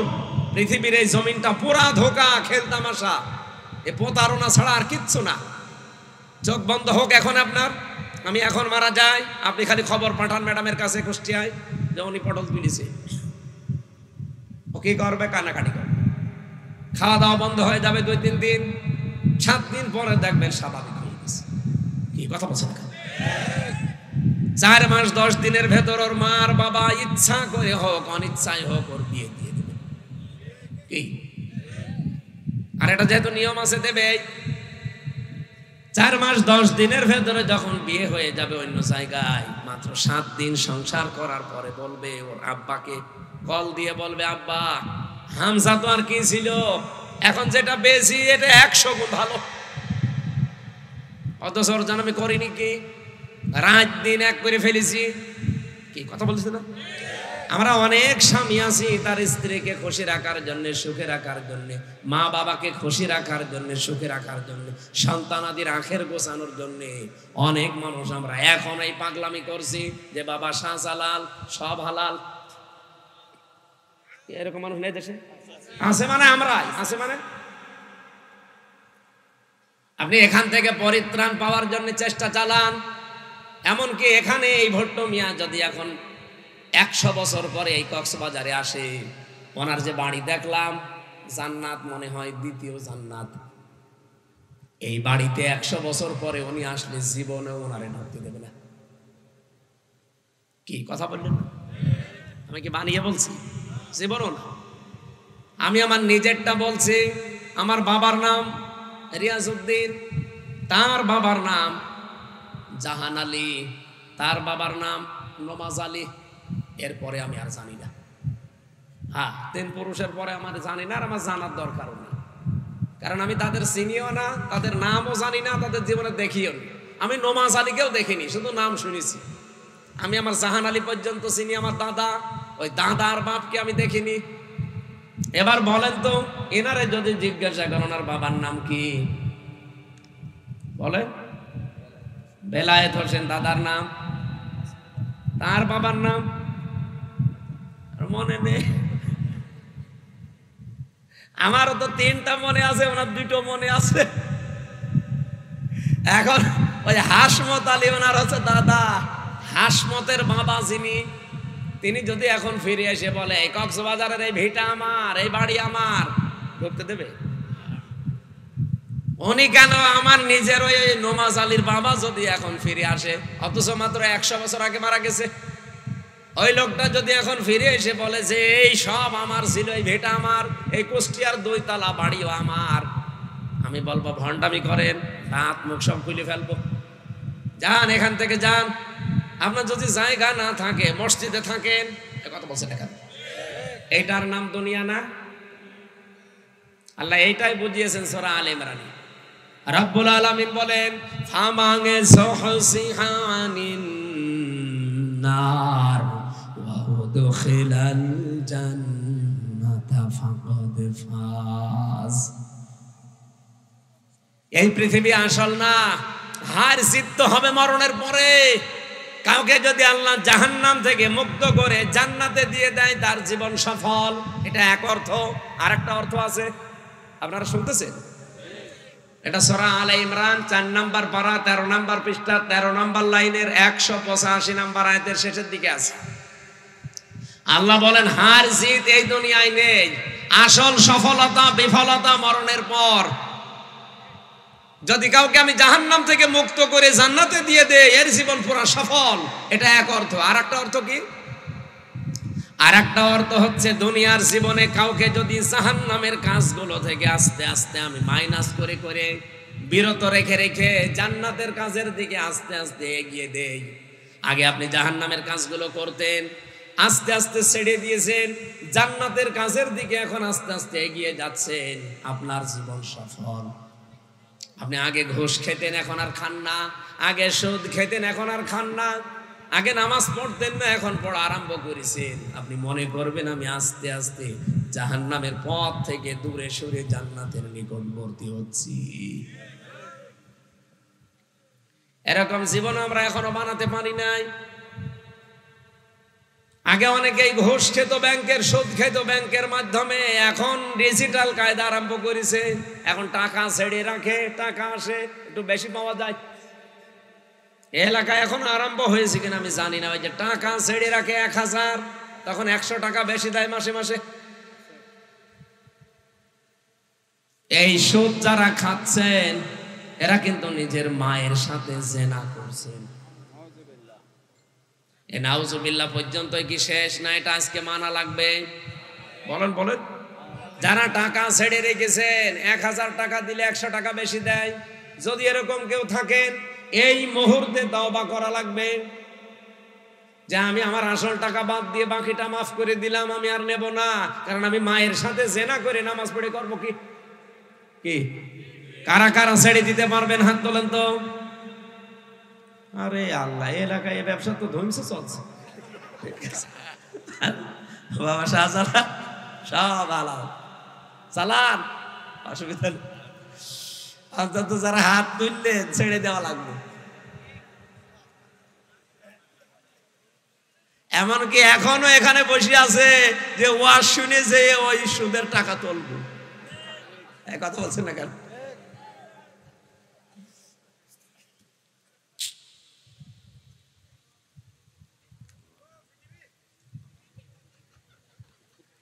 আপনাদের এলাকায় আসলে আমার একটু ভালো লাগে, কারণ এই এলাকার ভাষা আমি বুঝি না, তো আপনারা আর আমিও এই চকরিয়া এসেছিলাম একবার। জেল থেকে বের হওয়ার পরে হজে গিয়েছিলাম ওমরায়, ওমরা থেকে এসেই বিমানবন্দর থেকে ওরা আমার টান দিয়ে নিয়ে আসলো মাহফিল। বাটি বাটি একজন ছিল না, বাটি জাফর, আল্লাহর এই বান্দা, উনি প্রধান অতিথি। উনি আমার পাশে বসে আছে, বসে হুজুর দোয়া করে। আমি আরবিতে কয়েকটা গালি দিলাম, উতুল্লিম বাদা যালিকা সানিম, যারা কোরআনের অনুষ্ঠানে বাধা দেয় তারা যার সন্তান। বাংলা বলি না, শুধু আরবি বলেছি। উনি বলছে আমিন। ঠিক আছে, এখন যে বাটি জাফর কোথায় যে আছে আল্লাহর ওলি ভাই পালিয়েছে। ওনার হোটেলে আমি কত পরশু দিন চকরিয়া বাজারে ঘুরতে ঘুরতে কোনো হোটেল পাচ্ছি না, ওই হোটেলের কাছে যেয়ে দেখেন মুরব্বী বসে আছে। আল্লাহ এটা সেই জাফর সাহেবের? হ্যাঁ। হোটেল কই? তা আল্লাহ সব উড়িয়ে দিয়েছে। ওই দিন যে একটা আরবিতে দোয়া করেছিলাম, বদ দোয়া, ওরে যে আমিন বললো, যদি বাংলা বলতাম ওই দিন আমিন বলতো না, আমার মা বেলে চুয়াল্লিশ ধারা দিত। এই জন্য এই কক্সবাজার চট্টগ্রামের ভাষা ভালোই হয়েছে, সাথে আমি বসিও না, আপনারা গালি মালিক দিলেও অসুবিধা নেই। আমরা কোরআনে কারিম থেকে সামাজিক একটা আয়াত পড়েছি, পরিবার এবং সমাজ, এই দুইটা নিয়ে। হাদিস পড়েছি একটা, ওটা পরিবার, সমাজ এবং রাষ্ট্র, তিনটা নিয়ে। আমরা এই পাঁচটা বিষয় সামনে রেখে আজকে একটু কথা বলতে চান। না মেলা সময় হয়ে গেল নাকি? থাকবেন তো আপনারা? আমার আয়াত ছিল সূরা হুজুরাতের 12 নম্বর আয়াত। রব্বুল আলামিন বলেন, ইয়া আইয়ুহাল্লাযীনা আমানু ইজতানিবু কাসীরাম মিনাজ যন্নি ইন্না বা'দাজ যন্নি ইসমুন ওয়া লা তাজাসসু ওয়া লা ইয়াগতাব বা'দুকুম বা'দা। যা আসবে পরে দেবেন, মোনাজাতের আগে দেবেন। ওহে যারা ইমানের দাবি করো, তাহলে আয়াত দ্বারা আল্লাহ কিন্তু তামাম কক্সবাজারের যারা আছে সবাই উদ্দেশ্য না কি? এদিকে তাকান ভাই, ঠিক আছে? কিছু দিলে প্রশ্ন কারো যদি থাকে লিখে রাখবেন, মোনাজাতের আগে দেবেন, ঠিক আছে? এখন ডিস্টার্ব করেন না। আজকের যে আয়াত, এটা কিন্তু বাংলাদেশে সবার জন্য না, এমনকি এই কক্সবাজারে যারা বাস করেন সবার জন্য না। আজকে আমি যে চুল কেটে আসলাম, যিনি আমার চুল কেটে দিচ্ছিল, ওর বুকের ওপরে একটা মালা দেখে আমি টের পেয়েছি যে দাদা। তার মানে ওনার জন্য আজকের আয়াত না, ওনার তো ইমানই নেই। কি কথা বলেন না? ওই যে নীলগিরি, কক্সবাজারে যে সমুদ্র সৈকতের আগে নীলগিরি যেটা আছে, ওই জায়গায় চুল কাটিয়েছিলাম। এমন ভাবে কেটে দিয়েছে টুপি খোলা যাচ্ছে না। এমনি আমার শরীরে মাংস নেই, জালেমরা সব শেষ করে দিয়েছে। চুল একটু ছিল যাক লাগতো, এমন কাটা কেটেছে, বাটি ছাট আমার একদম বাটি করে দিয়েছে ওই বাটি। আজকে যেহেতু আয়াতটা সবার জন্য না, এই জন্য সবাই এখানে শোনার দরকার নেই। এই আয়াতটা শুধুমাত্র কাদের জন্য? ইমানদার। বলেন বলেন, ইমান আমাদের আছে তো? ওই যে ইমানের সংজ্ঞা বললাম, ভালো কাজ দেখলে আনন্দ লাগবে, অন্যায় দেখলেই ভেতর থেকে একটা বাধা আসবে। আল্লাহ এরকম ইমানদারকে ডাক দিয়ে বললেন, ইজতানিব, বেঁচে থাকবা। তুমি একা একা না, সবাই মিলে, বহু বছর। ইজতানিব, তোমরা সবাই মিলে বেঁচে থাকবা। ইন্না কাসীরাম মিনাজ যন্নি, অধিকাংশ ধারণা করা থেকে। আজ বাংলাদেশে ধারণা নেই, আসতে বলে।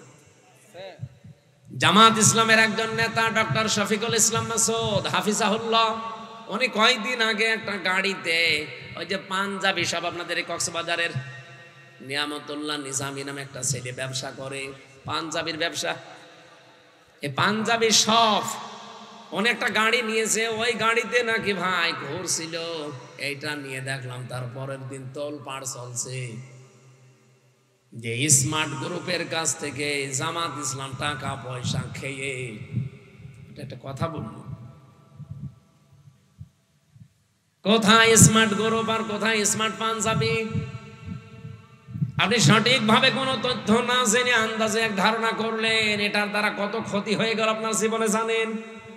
কারণ যারা এইভাবে আন্দাজে ধারণা করে, যে এলাকায় এই যে আন্দাজে ধারণা করা, এই রোগটা বেশি। যে জিনিস যে জানে না তার উপর ওই দোষটা চাপিয়ে দেওয়া, এই গুনাহ বেশি। ওই এলাকার মানুষের দোয়া কবুল হওয়া বন্ধ হয়ে যায়। কথা বুঝতেছে? তাহলে কত বড় অপরাধ বাংলাদেশে এরা করলো। যারাই করেছে তারা যদি আল্লাহ বলেন ইজ্জিতা নিব, বেঁচে থাকবা, কাসীরাম মিনাজ জন্নি, অধিকাংশ ধারণা করা থেকে, ইন্না যাবাদাজ জন্নি ইসমুন, কারণ অধিকাংশ ধারণাই হচ্ছে গুনার কাজ। কথা বলেন না কেন? রিকশা দিয়ে একজন চলে যাচ্ছে তার স্ত্রী নিয়ে, আপনি আন্দাজে এক ধারণা করলেন ও চরিত্র ভালো, মেয়ে লোক নিয়ে যাচ্ছে, আরে ভাই ওটা তোর বউ অথবা বোন অথবা মাও হতে পারে, ওর আপন খালাও হতে পারে। যে 14 জন মহিলার সাথে দেখা করা যায় যাচ্ছে, তাদেরকে যদি আপনি নিয়ে যান, গুনাহ আছে। আপনার মা যেতে পারে, আপনার মেয়ে যেতে পারে, আপনার বউ যেতে পারে, আপনার ফুফু যেতে পারে, আপনার খালা যেতে পারে, আপনার ভাইয়ের মেয়ে যেতে পারে, আপনার আপন বোনের মেয়ে যেতে পারে, আপনার পুত্রবধূ যেতে পারে। এরকম 14 জন, কয়জন? এই 14 জন মহিলা যদি আপনার সাথে যায়, আর আপনি আন্দাজে রাস্তায় দেখে একটা ধারণা করে দিলেন, এই আন্দাজে ধারণা করা কি কাজ? ছোটখাটো গুনাহ না, কবিরা গুনাহ। আল্লাহ বলেন বেঁচে থাকবে এই গুনাহ থেকে। ওয়ালা তাজাসসু, মানুষের পেছনে অনুসন্ধান করতে লেগে যাবা না। এটা আগস্টের 5 তারিখের পর থেকে বেশি আরম্ভ হয়েছে। একে অন্যের পেছনে লেগে আছে কি করে তার গোপন দোষগুলো ফাঁস করে মানুষের কাছে কালার করা যায়। ওয়ালা ইয়াগতাব বা'দুকুম বা'দা, একে অন্যের পেছনে গোয়েন্দাগিরি করবা না, লেগে থাকবা না সব সময়। রব্বুল আলামিন এতটুকু শেষ করে দিতে পারতেন, এবার একটা ভয়ঙ্কর কথা বললেন। এই যে নিজে যেই গুনাহ করে, এই গুনাহটা আরেকজনের উপরে চাপিয়ে দিয়ে তাকে কালার করে দেওয়ার চেষ্টা করে, নিজে সাদাবাজি করে, আর এই দোষটা চাপিয়ে দেয় একটা ভালো মানুষের উপরে। বাংলাদেশে এই গুনাহ নেই? বলেন। ইসলামী ব্যাংকের নাম বলেন, অনেকে দেখি বলে আরে ভাই ইসলামী ব্যাংক যাদের ছিল তারা ফেরত পেয়েছে। আপনি আন্দাজে সাদাবাজ বলে তাদের নাম চালিয়ে দেন কোন কারণে? এতদিন যাদের কাছে ছিল তারাই তো ছিল সাদাবাজ, ছিনতাইকারী। তারা এটা ছিনতাই করে নিয়েছিল এতদিনে। এখন যাদের কাছে আছে এটা তাদের নিজেদের জিনিস, তারা নিজেরা ফেরত পেয়েছে, আর তাদের নামে আপনি সাদাবাজ বলে চালিয়ে দেন। যারা সাদাবাজি করেছে, ছিনতাই করে নিয়েছে। এই গুনাহটা যদি বন্ধ না হয়, আপনি নামাজ পড়েন, রোজা রাখেন, হজ করে এসেছেন, এগুলো সব লোক দেখানো হবে। আল্লাহ পাক বলেন আইয়ুহিব্বু আহাদুকুম আইয়াকুলা লাহমা আখি মাইতান, তোমাদের কেউ কি ভালোবাসো যে মরা ভাইয়ের গোশত খেতে? আপনাকে যদি এখন আমার এই মরা ভাইকে জবাই করে গোশত দেওয়া হয়, খাবে? অথচ ওই গুনাহ আপনি লিপ্ত, যারা মানুষের পেছনে লেগে থাকে। আর যেই গুনাহ যেই লোক করে নাই, ওই দোষ যদি কেউ ইচ্ছা করে তার উপরে চাপিয়ে তাকে কালার করে দেয়, ওই দোষ যতদিন আপনি না করবেন ততদিন আপনার মরণ হবে না। গত বছরের 1 বৈশাখ পালন করার সময় মাওলানা মতিয়ার রহমান নিজামী, আল্লামা দেলাওয়ার হোসেন সাইদি, অধ্যাপক গোলাম আজম, ইসলামী স্কলার যারা এদেশে, অনেক আলেম ওলামার বিভিন্ন মূর্তি তৈরি করে 1 বৈশাখ পালন করেছে, কার্টুন তৈরি করে, কথা বলছেন না? আর সেইটা 1 বছরের ব্যবধানে আল্লাহ পুরা উল্টিয়ে দিয়ে এখন হাসিনার কার্টুন তৈরি করে, তাও রাক্ষসী কার্টুন। যেই গোনা যে করে নাই, 10 তার উপর চাপিয়ে দিলেন কেন? এখন নিজে যা করেছিলেন, যেই দোষ চাপিয়ে জনগণের সামনে কালার করার জন্য আল্লাহ আপনাকে পুরা 100 গুণ কালার করে দিয়েছে। আপনার চেহারা দেখলে এখন সবাই, কেউ কেউ বলছে এটা আমার শাশুড়ির মতো লাগছে। হ্যাঁ, একজন মহিলা বলছিল, দেখো বলছে আমার শাশুড়ি এরকম রাক্ষসী, এই মহিলাও এরকম রাক্ষসী মতো লাগছে। এ সম্পর্কে সূরা নিসা 5 নম্বর পারা 15 নম্বর পৃষ্ঠা 10 নম্বর লাইনের 112 নম্বর আয়াতটা আপনার জন্য আমার জন্য প্রযোজ্য, আপনি লিখে রাখেন।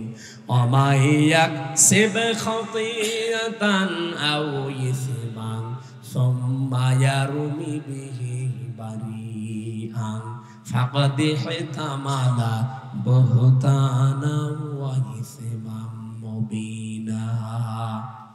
পৃথিবীতে অনেক মানুষ এমন আছে নিজেরা অন্যায় করে, পাপ করে, আর এই পাপটা যখন হয়ে যায় তখন একটা নিরপরাধ মানুষের উপরে চাপিয়ে দিয়ে তাকে কালার করার চেষ্টা করে।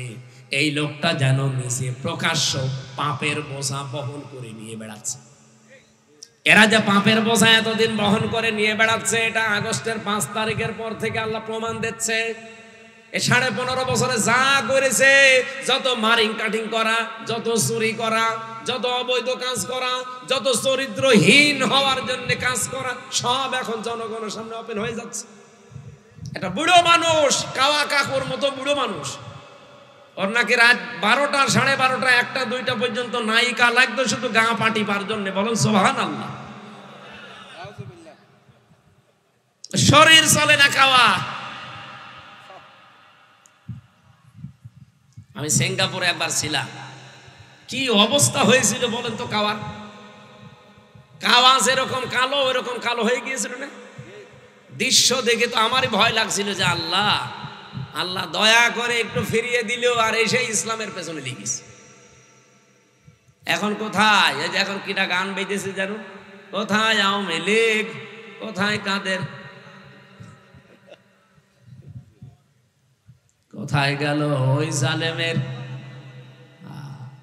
আমার মনে হয় কাওয়ারে যদি কেউ সামনে পায়, ওর ফের মুসলমানই দিল।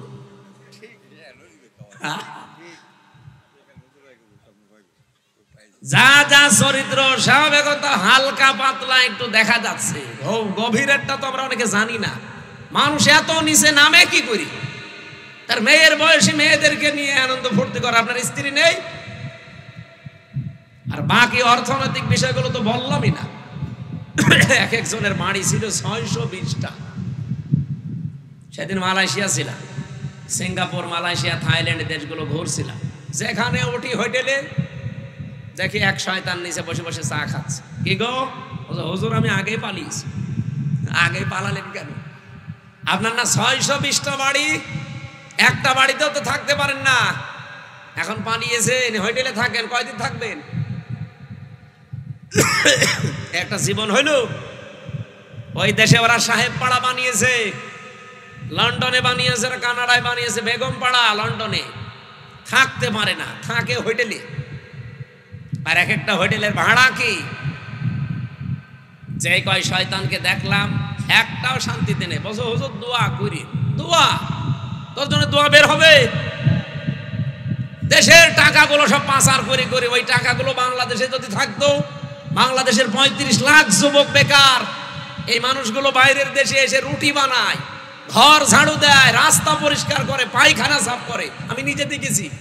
এরা যে ওই দেশে ওই কাজ করা লাগতো না, এই দেশে সম্মানজনক একটা কর্মজীবন নিয়ে টিকে থাকতে পারত। এই শয়তানরা যত টাকা পাচার করেছে, আমি একটা হিসাব করলাম সেদিন ইন্টারনেট দেখে, যত টাকা পাচার হয়েছে 15.5 বছরে, বাংলাদেশের 4 বছরের বাজেট দেওয়া সম্ভব। 4 বছর যদি এদেশ কিচ্ছু না করে, শুধু বসে বসে খায়, তাও এদেশ চলতে পারবে। এত টাকা পাচার হয়েছে।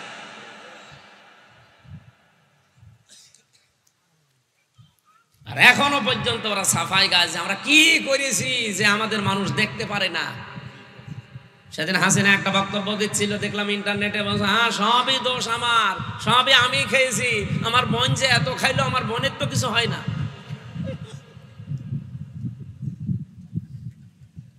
পাবনা রূপপুর পারমাণবিক কেন্দ্র থেকে ৭৬,০০০ কোটি টাকা রেহানা নিয়েছে এক জায়গা থেকে। আর বাকি যা আছে, যে মাতার বাড়ি, এইদিকে না মাতার বাড়ি, এই সমস্ত জায়গা যত প্রকল্প, চট্টগ্রামের এই যে টানেল, এই পদ্মা সেতু, বড় বড় যত প্রকল্প, যত বড় বড় মেগা প্রজেক্ট, মেগা ডাকাতি হয়েছে। এই টাকাগুলো যদি তাও ডাকাতি করে নিজের দেশে রেখে দিত, তাও তো আমরা এখন কর্মসংস্থান খুঁজে পাতাম। আর শয়তানরা সব পাচার করেছে। নিজেরা দোষ করে, আর ওই দোষটা ভালো মানুষদের উপরে চাপিয়ে তাদেরকে কালার করে। আল্লাহ পুরো উল্টিয়ে দিয়েছে। দেখেন এই শব্দের দিকে তাকিয়ে, আও ইসমাং বারিয়াং ফাকাদ ইহতামালা বুহতান ওয়া ইসমাম মুবিনা। গীবত আর বুহতান এক জিনিস না। আপনার ভেতরে দোষ আছে, আমি যদি বাইরে বলি ওটা হচ্ছে গীবত। আর আপনার ভেতরে দোষ নেই, আমি যদি বানিয়ে বানিয়ে আপনার নামে দোষ দেই, ওটা হবে বুহতান। ওটা আরো মারাত্মক গুনাহ। গীবত করা মানেই মরা ভাইয়ের গোশত খাওয়ার, বুহতান মানে কোন ভাইয়ের গোশত খাওয়া বলে। এই গুনাহগুলো চলছিল দেশে, এখনো চলছে। আল্লাহ তাআলা বলেন ওয়াত্তাকুল্লাহ, আমি আল্লাহকে ভয় করো। এই তাকওয়া মানে শুধু আল্লাহর ভয় না, এই তাকওয়া মানে সতর্ক হওয়া। তার মানে আমাদের জীবনে আমরা এখন থেকেই সতর্ক হব। ইন্নাল্লাহা তাওয়াবুর রহিম, অবশ্যই আল্লাহ আমাদের তাওবা কবুলকারী, তিনি রহিম। বলেন সুবহানাল্লাহ। হযরতে আবু যর থেকে বর্ণিত যে হাদিস ছিল, তিনি নবীকে বলেছিলেন, হে নবী, আমার বাড়ি থেকে আপনার এই জায়গা প্রায় 83-84 কিলোমিটার দূর। আমি তো এই পাহাড়ি রাস্তা বেয়ে বেয়ে সবসময় আসতে পারি না। আপনি আমাকে এমন কিছু দেন যেন এইটা নিয়ে আমি জান্নাতে যেতে পারি। বিশ্বনবী তাকে 7টা আদেশ দিয়েছিলেন। কয়টা বলেন বলেন? 1 নম্বরে বললেন ওসিকা বিতাকওয়াল্লাহ, আমি তোমাকে আদেশ দিচ্ছি তুমি আল্লাহকে ভয় করে চলবা। আল্লাহকে ভয় মানে, আল্লাহর ভয়ের অর্থ আমরা অনেকে জানি না। বাংলা অর্থ হচ্ছে আল্লাহর ভয় হচ্ছে আল্লাহর নিষিদ্ধ কাজগুলো শুধু ছেড়ে দেওয়ার নাম খাউফ, আর ঘৃণা করে ছেড়ে দেওয়ার নাম তাকওয়া। আল্লাহর যত নিষিদ্ধ কাজ আছে তার ভেতরে এই ধারণা করা একটা নিষিদ্ধ কাজ। এই কথা বলেন না? আমরা গীবতের উপরে কথা বললাম, তহমতের উপরে বললাম। সুতরাং এই ধারণা, আন্দাজে ধারণা করা থেকে আজকে থেকে বেঁচে থাকা লাগবে। শুধু বেঁচে থাকবো না, ঘৃণা করে ছেড়ে দেব। যেখানে গীবত হবে, মেয়েদের ভেতরে এটা বেশি হয়, এক জায়গায় বসলে শুধু গীবত, পরনিন্দা, পরচর্চা করা, এটা বন্ধ করা লাগবে। দরকার হয় চুপ থাকবেন, মাংসমাতা না যা, কথাবার্তারা যদি প্রয়োজন না হয় বলবেন না। আন্দাজে বকতে বকতে এমন বেশি কথা বলে। নবীজিকে প্রশ্ন করলেন সাহাবী, আমি যদি আল্লাহর তাকওয়া ভয় এটা অর্জন করি কি আমি পাবো? নবীজি বলেন ফাইন্নাহু আসিয়ানু লিআমরিকা কুল্লিহি, পৃথিবীর যত কাজ আছে সব কাজের ভেতরে আল্লাহ দেখবেন তোমাকে একটা সৌন্দর্য দিয়ে দেবে। তোমার কাজ দেখলেই পৃথিবীর মানুষ বুঝবে না এটা অন্য ধরনের মানুষ। আল্লাহ এই যে আদেশটা, উপদেশটা আবু যরকেই দিয়েছিল নবীজি, না আমরাও আছি? আমরা আছি না? এই উপদেশগুলো জীবনে আমরা যেন মেনে চলতে পারি। সম্মানিত ভাইরা, চট্টগ্রাম শহরে একটা অনুষ্ঠান আছে রাত 12টায়, এখন বাজে 11টা 5। আমি মেয়েদের জীবন নিয়ে জেলখানায় বসে বসে ওদের খুব কষ্ট দিয়েছিল, তারপরেও চুরি চুরি করে লিখেছিলাম। 2টা বই আমার লিখিত আছে। একটা হচ্ছে দাম্পত্য জীবনের কলহ এবং তার সমাধান, এবং আদর্শ নারী। মেয়েদের কয়জন মানুষ পৃথিবীতে আদর্শ হবে, মেয়েকে আর বউকে পড়াবেন। ওই যে সাদা গাড়ি আছে, কয়েকটা পিস আছে, আপনারা শিক্ষিত মানুষরা নিয়ে যেয়ে ওদেরকে পড়াবেন। মেয়েদের জন্য একটা আছে, ছেলেদের জন্য একটা আছে। আমি আগামীতে আবার এই চট্টগ্রাম, কক্সবাজার যদি আসি, একটা মাহফিল রাখবেন। আজকে ডবল হওয়ার কারণে একটু চাপ হয়ে গেছে। ওখানে শামসুল ইসলাম সাহেব, এরপরে শাহজাহান সাহেব বসে আছে। আমার এখন যাওয়া লাগবে। আমি আজকের মতো মাপ চেয়ে নিয়ে দোয়া করে শেষ করে দিচ্ছি। বইটা যাওয়ার সময় নিয়ে যান। আল্লাহুম্মা আমিন। লা ইলাহা ইল্লা আনতা সুবহানাকা ইন্নী কুনতু মিনাজ জালিমিন। রব্বুল আলামিন, সারা জীবন অপরাধ করে জীবনটা নষ্ট করে ফেলেছি। হাত উঠায় কথা বলবো ভয় করে, লজ্জা করে। জীবনের অপরাধের দিকে তাকালে গোনা ছাড়া কিছু দেখা যায় না। আমাদের জীবনের অপরাধের দিকে তাকিও না, তোমার রহমতের দিকে তাকাও। জিন্দেগীর গোনাগুলো মাফ করে দাও। সওয়াব যদি দিয়ে থাকো আজকের আয়োজনে, বিশ্ব নবীর রওজায় পৌঁছিয়ে দাও। যত মানুষ আদম থেকে পর্যন্ত কবরে আছে, জান্নাতুল ফেরদাউস দিয়ে দাও। বিশেষ করে আজকের মাহফিল যাদের স্মরণে আল্লাহ তাআলা ডাক্তার বেলায়েত হোসেন, তোমার গোলামকে কবরে তুমি জান্নাতুল ফেরদাউস দিয়ে দাও। তার স্ত্রীও কবরে আছে, আল্লাহ তুমি তাকেও মাফ করে দাও। তার সন্তান, সুযোগ্য সন্তান হাত তুলেছে, লিয়াকত আলী, আল্লাহ আমার ভট্ট ভাইয়ের মোনাজাত কবুল করো।